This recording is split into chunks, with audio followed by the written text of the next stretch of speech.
passenger 70. Really? Passenger too? 47, yeah, Oh, each. yes. Oh.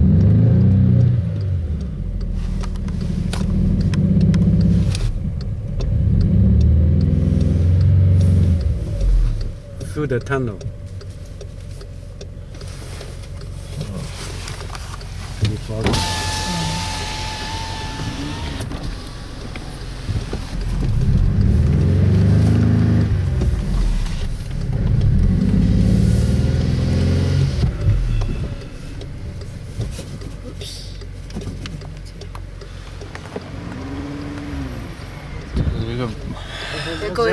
They're going backwards.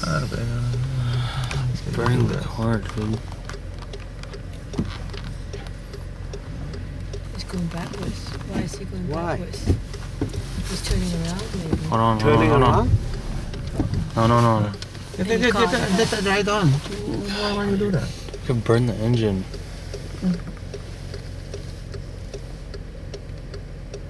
Oh, they've got to go closer to that. Oh, close to the. Look up.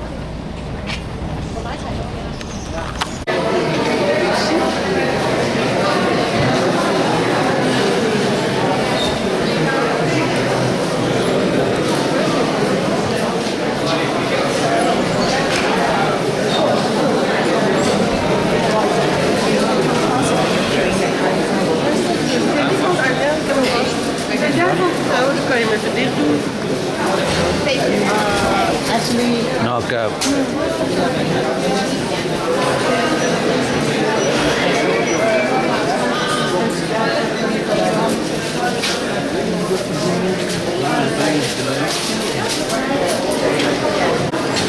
Maar heb je daar vroeger wel bij?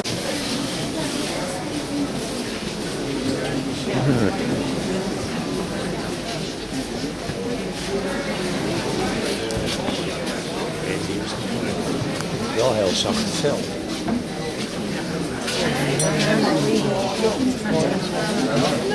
Okay.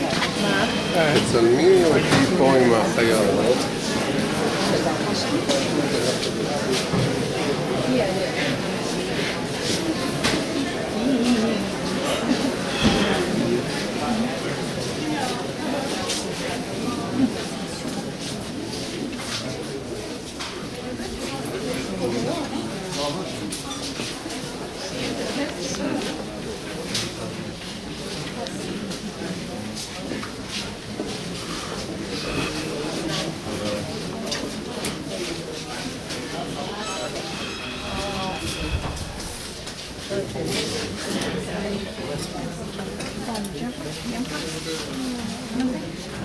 Toch more Nordic designs, aren't they?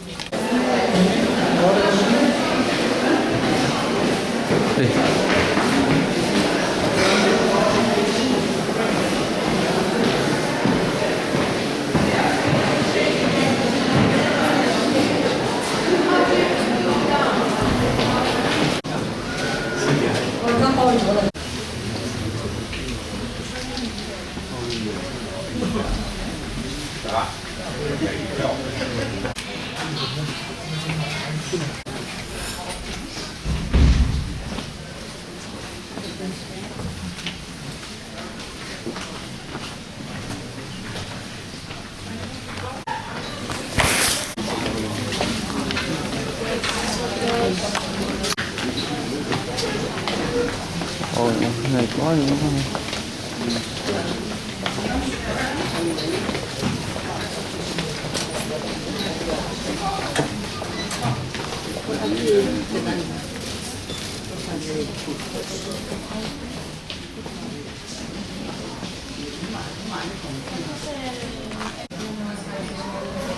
Yeah, sure.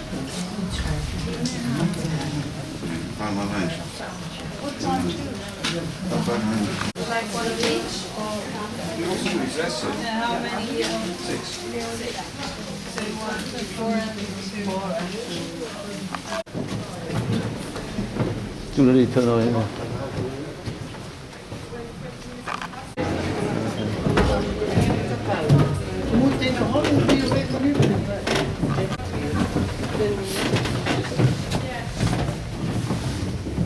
Het is geen koord nu hier.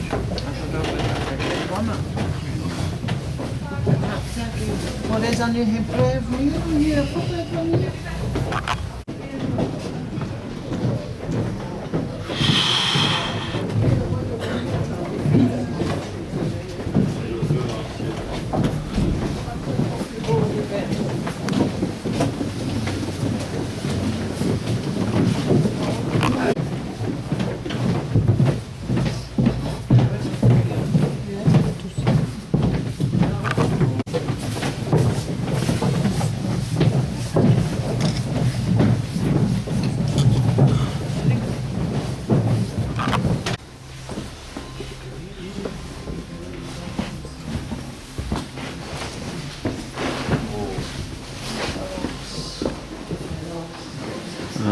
Rồi. Vô chụp với ra, vô chụp đi. Đừng đi ngang, đừng ấy gì vậy, ngang thôi.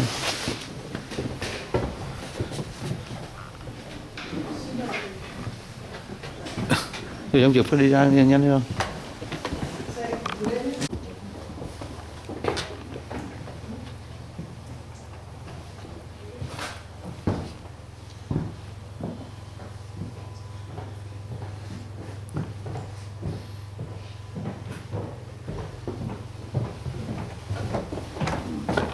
Chụp này ngoài nha.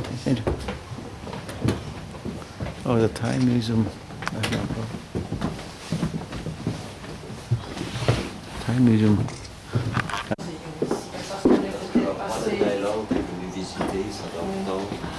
Parce qu'ils ont trouvé ce passage. Ils ont fait une expédition.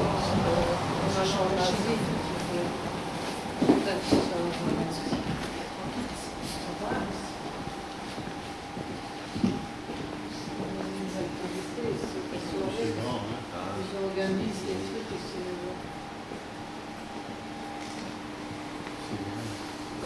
Thôi, ra con. Moi, c'est certainement.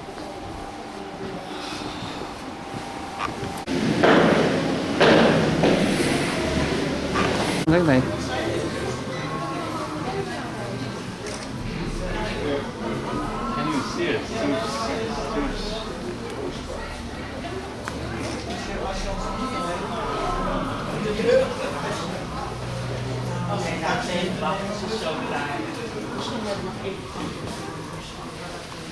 Seems like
Đây ra đồ ăn hơn. Dạ, đây đây.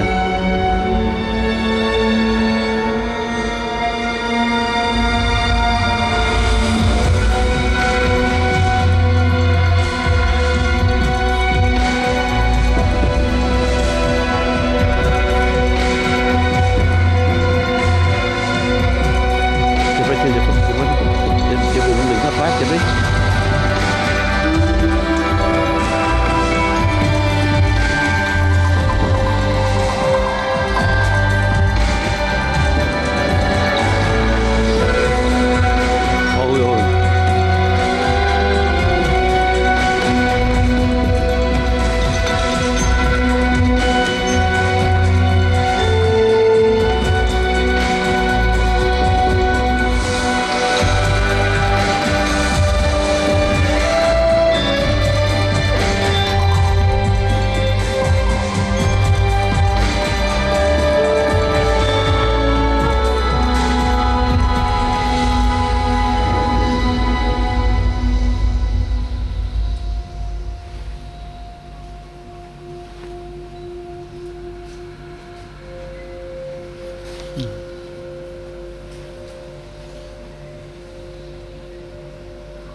Reindeer.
Malkom, Holland Drive.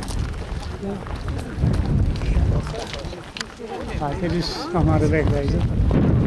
Mekanlar ne tür?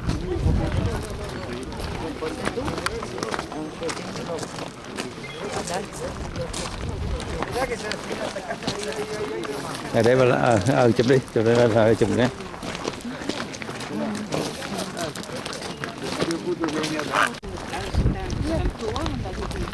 Okay. Okay.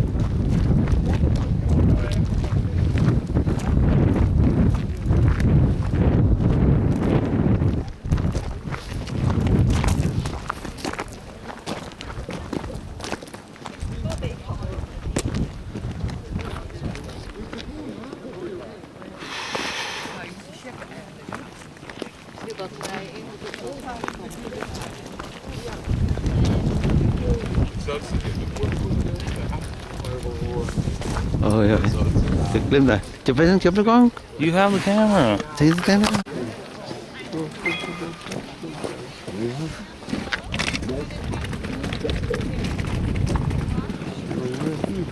Tôi lại cho cái hộp.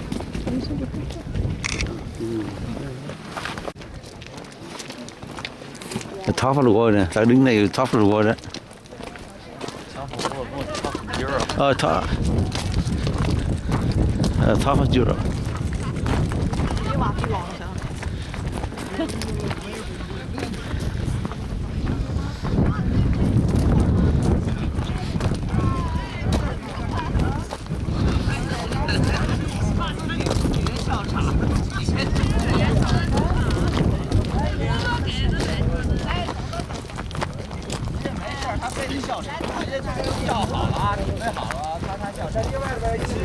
Top of Europe. Có gì top Europe, top of the world luôn con, top of the world chứ, top of the world luôn đó. Top of Europe. Thì du world luôn đó, nó này nó khô mà. Thì không phải nó, nhưng mà cái len á, cái len á. Oh, can I see anything? Yeah, no. Top of the world. Can I see anything?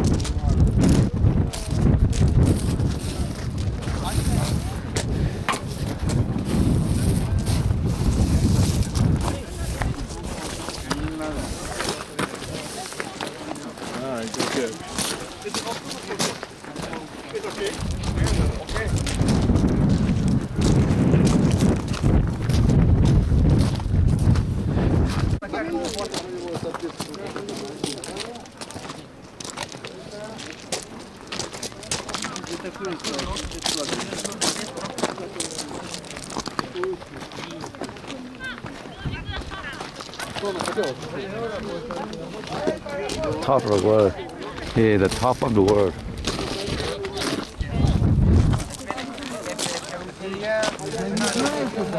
Есть зоя, Алива. А у вас с собой есть? Very cloudy. Top of the world.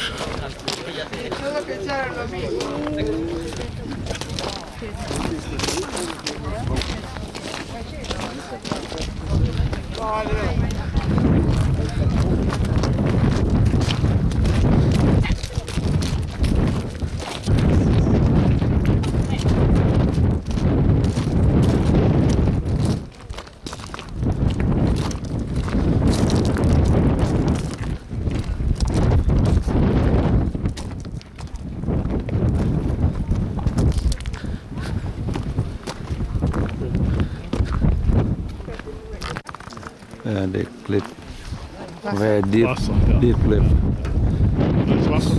All the way water down here.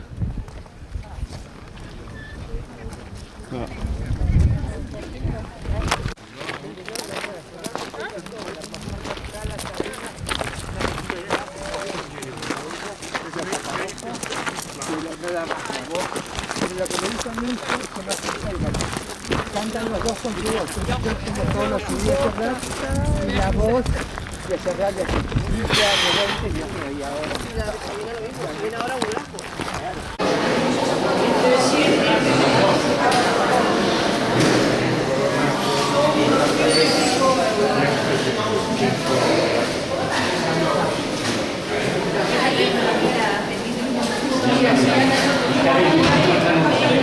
Thank you.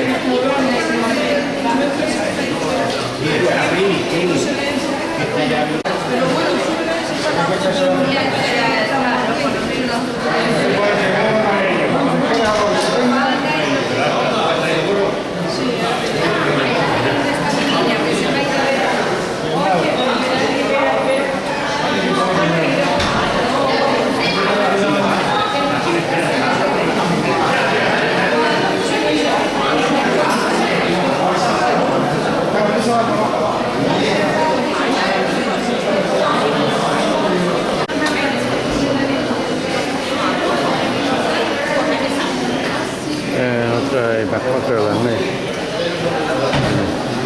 home circle. Home circle.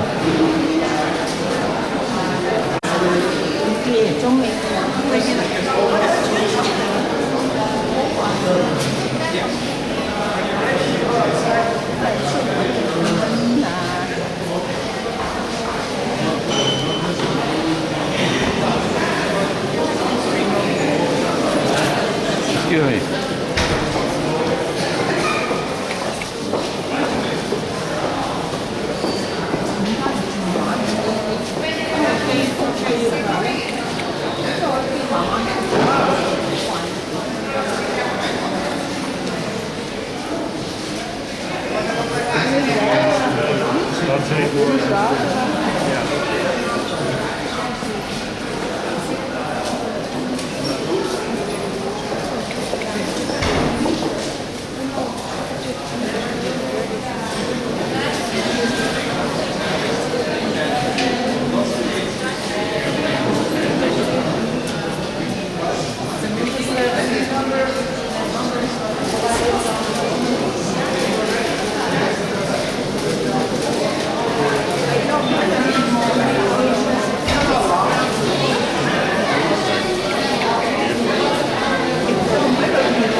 No. What is Air Transat belong to what country? I don't know. Maybe those are charter flight. Charter. Charter. Direct to Amsterdam. All right. But my air car, I have to buy expensive. Expensive because I buy late, so expensive. Oh, you book your air ticket late? Yeah, couple of days before I go. But before? Yeah. Wow. So how much you pay? About $3,000? No. Less than 1,580 per person. Wow. Yeah. Well, 1,000 air flight. That's not bad. 1,300. Not bad. No, Yeah. 1,300. Yeah. Oh, you 1,200? No, yours is 1,000. 1,580 That's not too bad. per person. No, it wasn't too bad. How about because you? We pay 1,300 Oh, for charter flight, but we have, and then they provide one day stay in a hotel. oh, okay. No, I And before and after, one hotel, oh, okay. 1 day hotel. Oh. So But- 1,300. But last month I went to Barcelona. You know Barcelona? Yes, yeah. Yes. I bought yet. I and my wife yet bought yet. Oh, all these people. It's a great deal. Everything is cheap.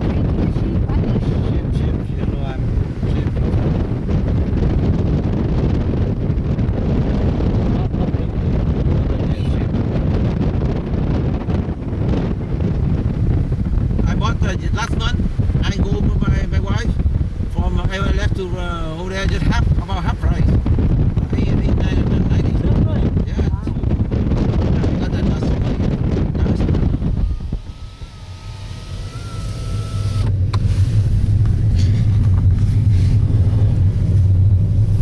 Wow, lots of.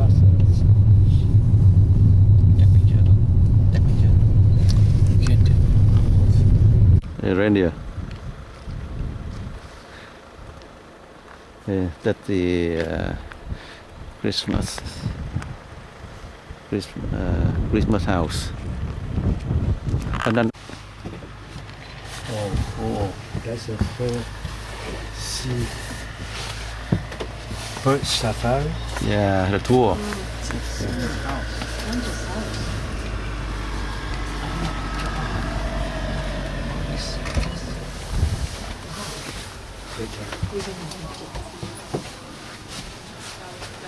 It's like Santa's workshop. That's Santa's workshop. Dude, I don't know what it is. Oh, it's for kids? Damn. Santa house.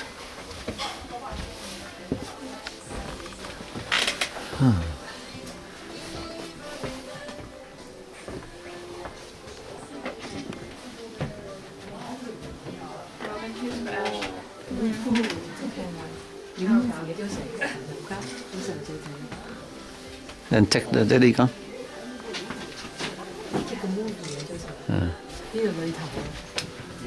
It's like, Hả?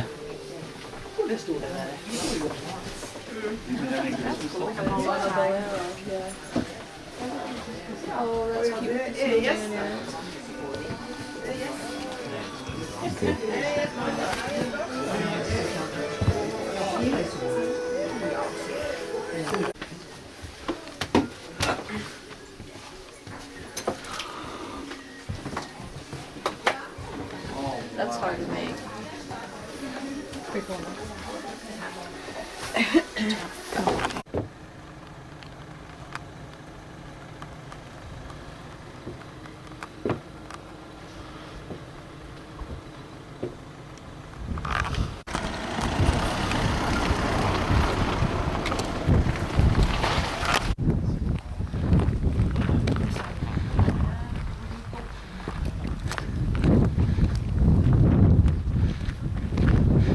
Oh, he ran away.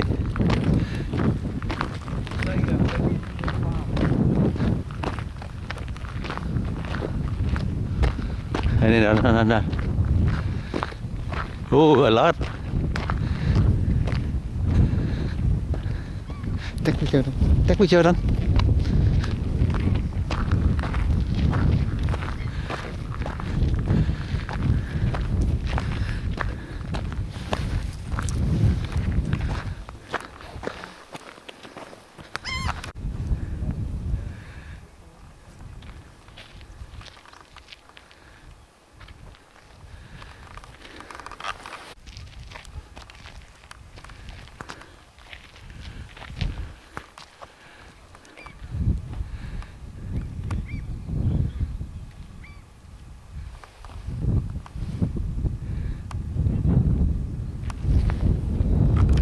I think that's a wild reindeer, not race anything.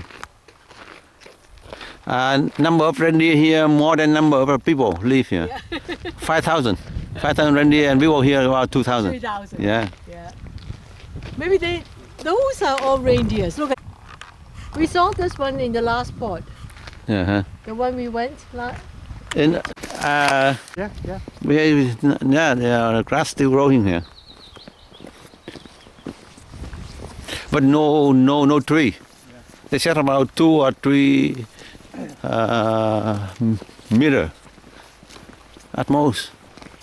This is advertising. Yeah, on this side. Oh, pink grass.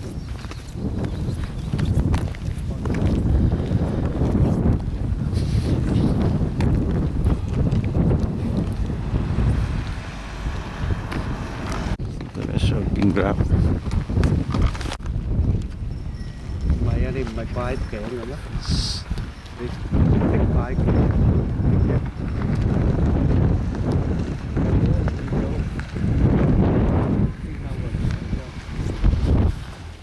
My freaking boots, man.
That's it.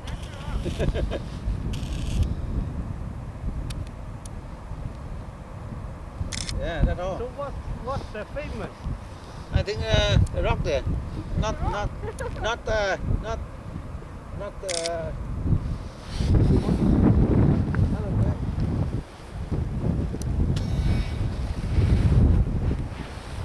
okay.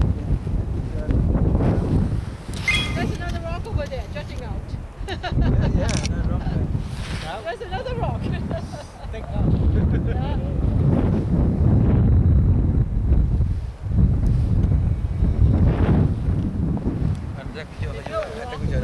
No, it's fine. Oh, our day, so we know that. There's a winding corner.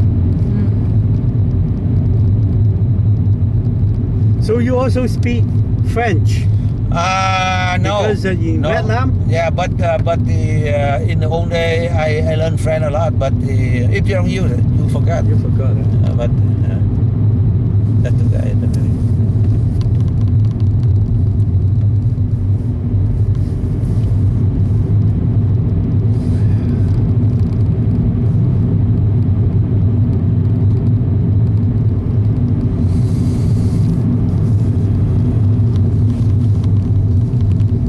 So two of you retired already, huh?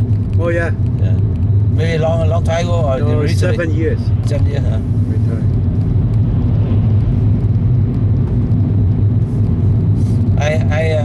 I want to retire to, but I didn't work for since about 20 years something, 25 years ago. Yeah. But I work for myself since 25 years ago. But still busy. But my time is flexible. If I don't want to care, I let somebody do it. Yeah, mine because that's easy. You're your own boss. Yeah, my own boss. Yeah. So that's why I can go every month, but it had to be in the middle of the month. The first half of the month I had to collect rent, something like that. Yeah. So I had to go. And you go. So I had to go from the 10th and until the end of the month. I trained him. I trained him to do that. But he born here, so he not.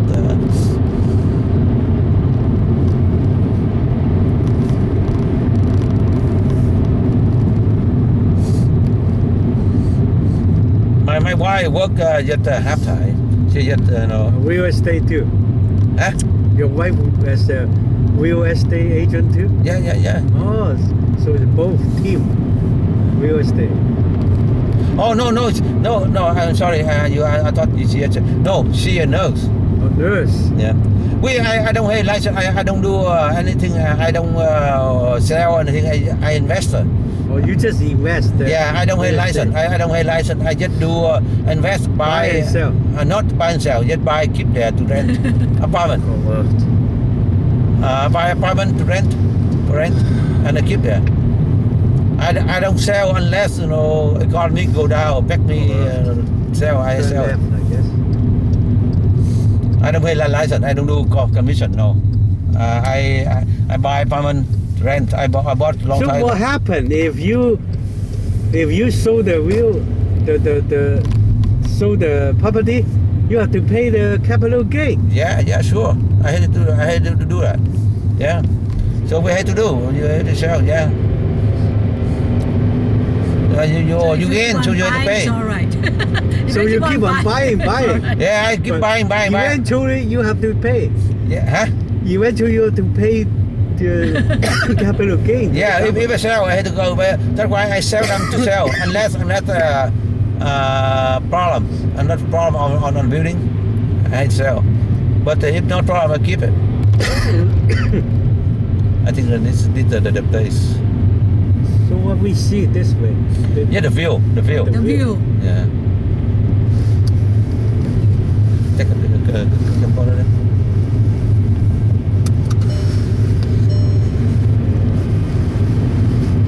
Yeah, the view.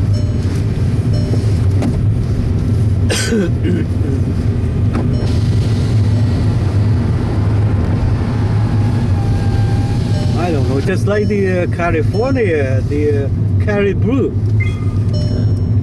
Caribou Highway. Oh, what? The highway? There's a Caribou.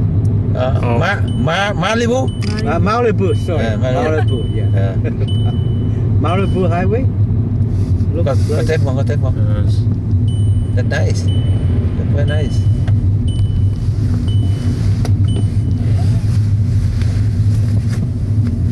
The car.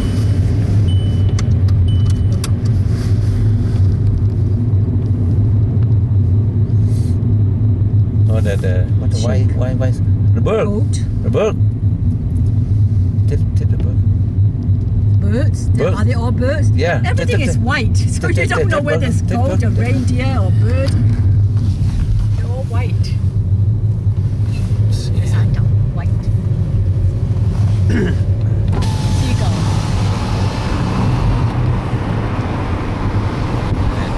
Ooh. Want to take a picture? No. It's just seagulls. Seagulls. Seagull. They're all seagulls.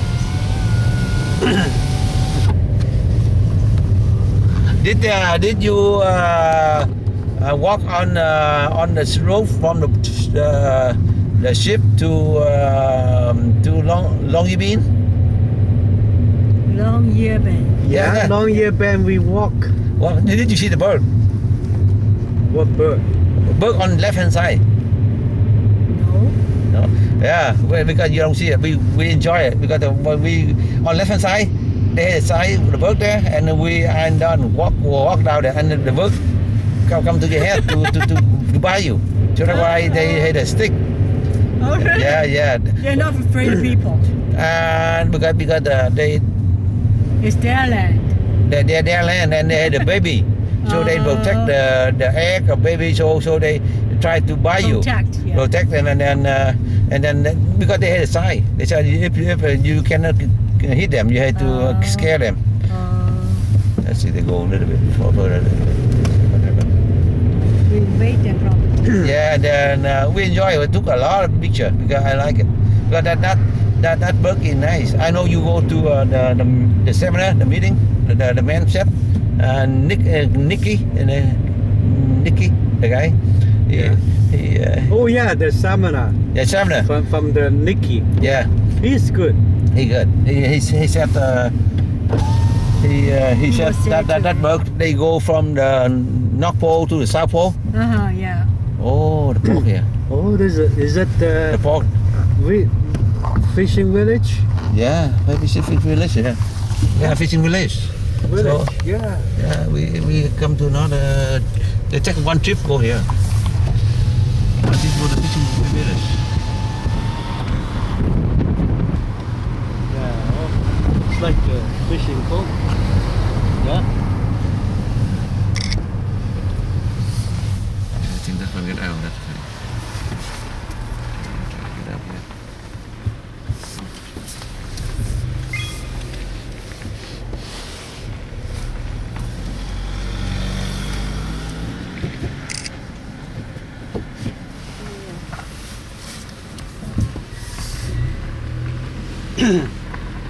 Because that bird is very nice.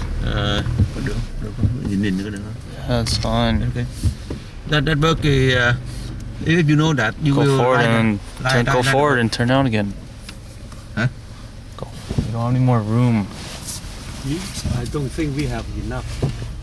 Or go forward. Because that's a real narrow one.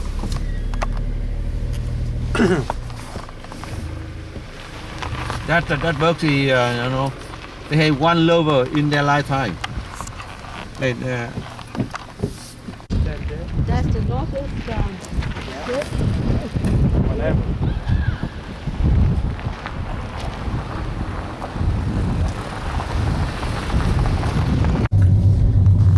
That we can see it. At day we cannot see. Happen, but we cannot see because the light, sunlight. See, the town they spread out quite far. Only, but the town is only 3,000 people, you know.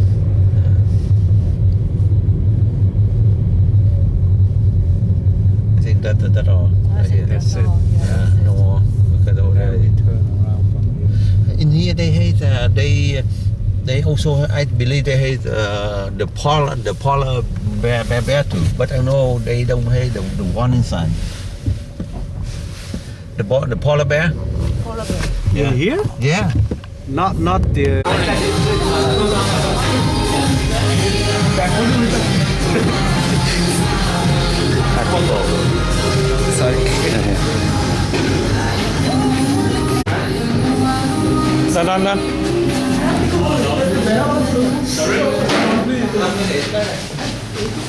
This is lime, lemon, kiwi. And here we have two tropical fruits,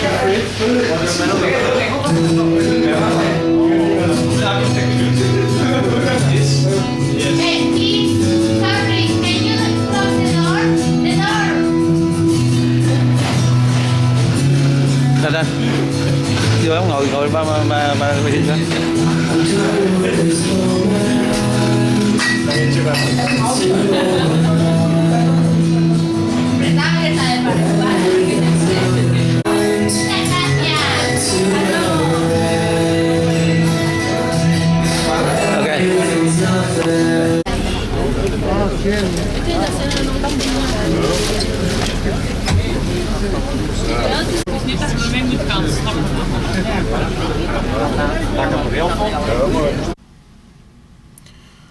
Today, the Thursday, June 21st, 2012.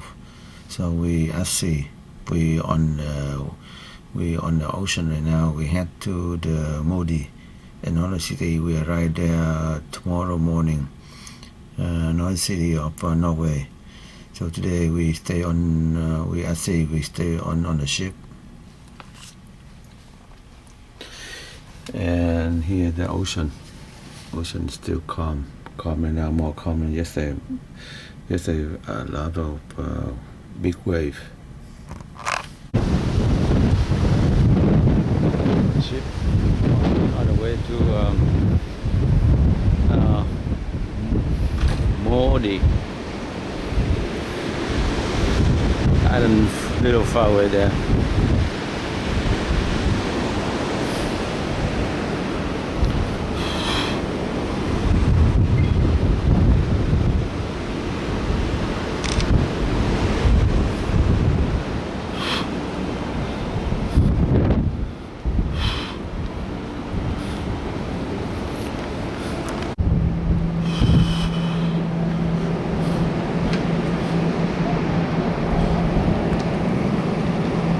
Steve mentioned, we're heading south now. We will start to see more of these offshore platforms as we make our way further down. For me, when you're 25 years old and you're bulletproof, you're climbing up and down these oil derricks. It underscores the huge importance of the oil and natural gas that's powering the industrial and operations all around the world. I would like to take just a moment to show you something that I think you'll find interesting, humorous probably. On the last cruise, I showed it to the guests who were on and they enjoyed it. It's something that I've been collecting over the years, and especially up here. This is North Cape as seen from the ocean. And this was a beautiful rainbow that we had as we were sailing by there a couple of years ago on another ship that I was working on. Lady asked me, what do you collect 30 years out here? Well, I collect rainbows. I've always been the eternal optimistic. If life gives you lemons, you make lemonade. Anybody know where this is?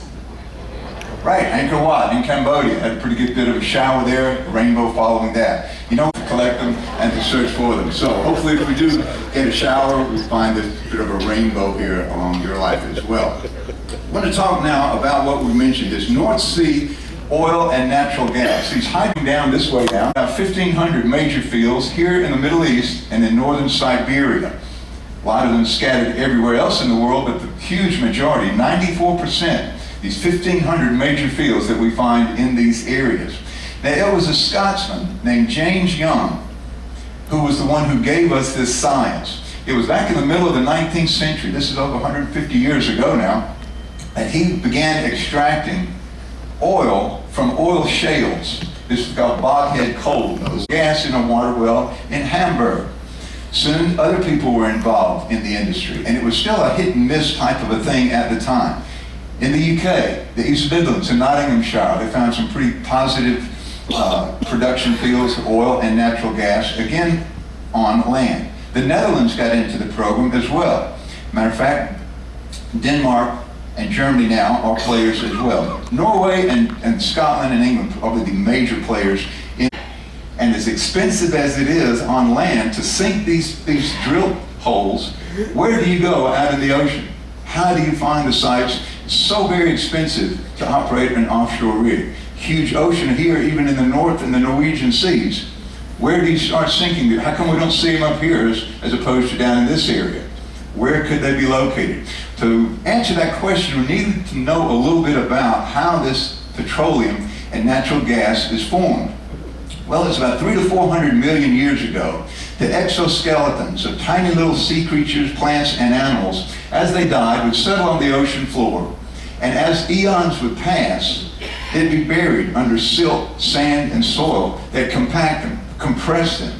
So what the oil and natural gas really is these exoskeletons, the remains of these tiny little sea creatures that have been pressed into oil and natural gas underneath a layer of overburden, which may be very, very hard rock, it may be shale, sandstone, soft rocks. The problem is getting through all of that overburden to find these oil and natural gas deposits. And locating these finds would be the basis for the scientific part of the offshore exploration industry. Whereas they began exploring on land in the middle of the 19th century, it would be the middle of the 20th century here, the 1960s, when these offshore seismic survey vessels were able to map the ocean floor. And what do? They had these sonic guns shooting down these sound waves, bouncing back to sensitive monitoring equipment that were able to get an idea of what type of sediment, what type of rock strata they were looking at.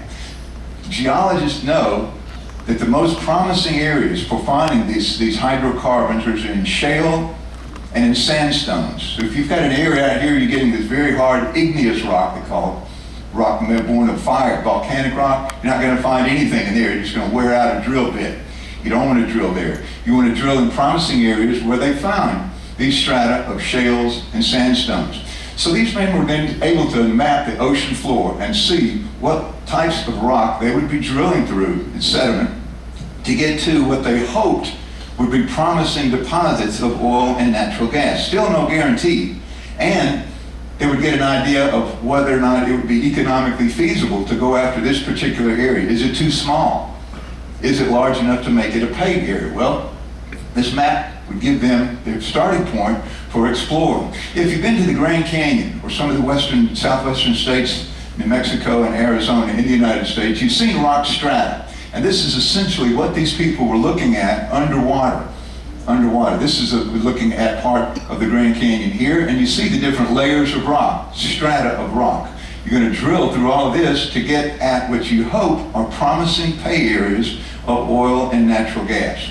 So to extract it, you've got to get down inside of it. And they would be sinking these shafts all through different types of rock into the area in which the geologist on board the seismic survey vessel thinks you're going to have the best chance of hitting pay dirt.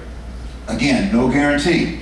They would spend millions of dollars in the leasing of these tracts of offshore areas where they hope areas are going to be. Here in the North Sea, the riches in offshore oil fields shown in the red here, and you see much of that. The offshore natural gas is where they'll be looking.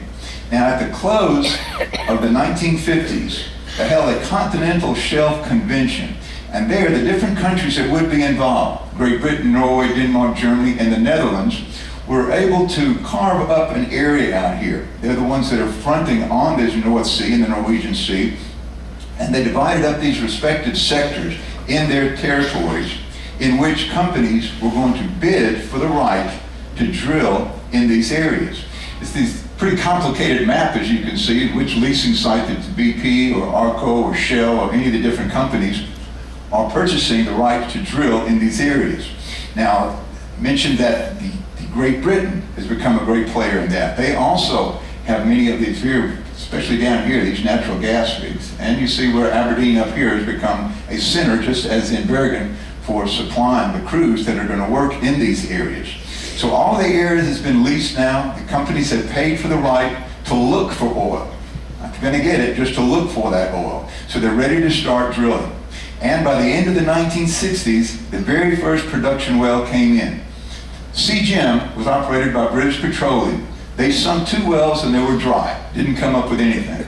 Again, with all of the science, all the technology, all of the expertise that you're putting into it, there's no guarantee. Finally, they hit pay dirt on a well that the CGM was drilling. The celebration didn't last long, however, because as it was being towed to a different location, it capsized, killing 13 members of the crew. That's why I will show you in a minute how dangerous this work is, especially when you're offshore. Dangerous enough as it is on land, but when you're offshore, the danger is multiplied many, many times. Here's a rig being towed. This is in the North Sea as well. Collapse. What happens here? You've got a lot of problems. You've got to have all of these seagoing tugs that are going to try to salvage that rig.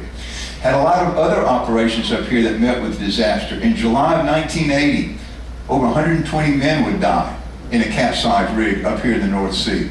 That number was even eclipsed just a few years after that when 167 men died in a massive explosion.